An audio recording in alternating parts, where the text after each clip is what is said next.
Porsha, mother loving Williams, Gabadia. At this point, I don't know which one to say. Is she Williams or is she a Gabadia? What is she?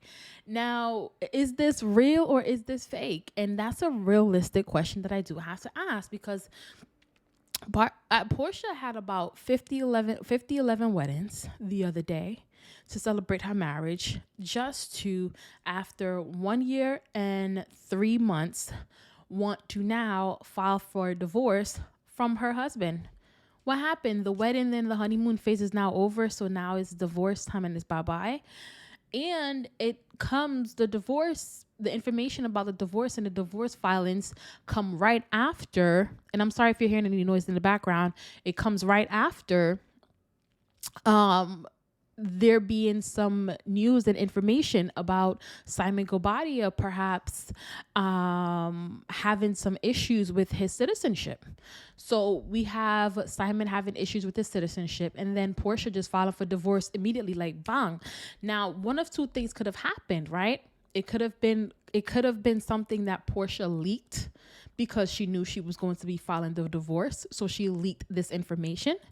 Or it could have been something that, because it was leaked and because the situation is as bad as it is, Porsha's like, ugh, hit the road, Jack. Don't want to come back no more, no more, no more, no more. Hit the road, Jack. I ain't coming back, Mr. Gobadia, okay? That could have been the situation as well. Now, for me, what could also be the situation is that Porsha and Simon Gobadia have decided to make this into a storyline, right?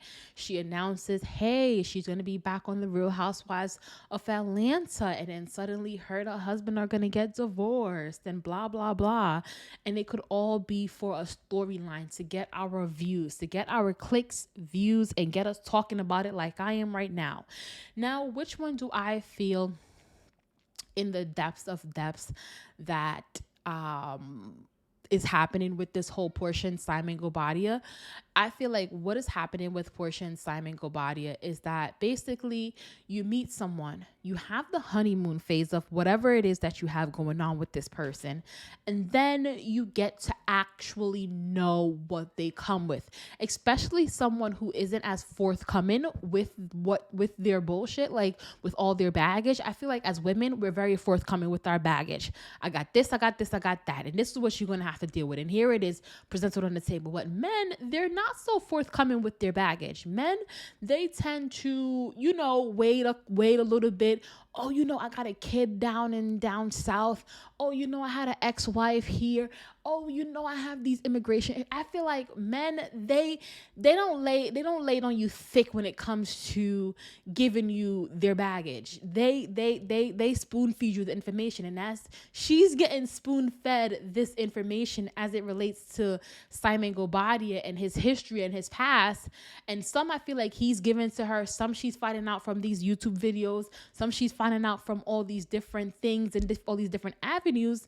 And she's like, this is becoming too much. Like, this is not what I signed up for. I signed up for some African king, and this is not giving African king. This is not giving the Nigerian experience that I thought I was going to have. So now I'm going to run for the hills and hope that next time I do hit big, because this time didn't work out for me. And I think that is what's happening with their marriage. I don't think it's some Love and Hip Hop storyline. I don't think it's because I don't think it's anything that's made up. I do think that she is genuinely getting a divorce from this man. And it's funny because just about a week ago, she was posting how much in love she was and be his piece and yada, yada, yada, yada, yada. I feel like Porsha knows how to play the game and she doesn't show her hand too quickly. But at the end of the day, she has filed for divorce. We'll see how it goes. And of course, we are now all tuned into the Real Housewives of Atlanta because we want to see what really happened with this whole situation and what is causing this divorce, right? So we'll see. Now, for those of you who are watching, I want you guys to share down in the comment section down below, why do you think Porsha and Simon Gobadia is getting a divorce? And if you're listening to this through the podcast, the audio podcast, I would like for you to send me a voice message and let me know why you think they are getting a divorce. Laters.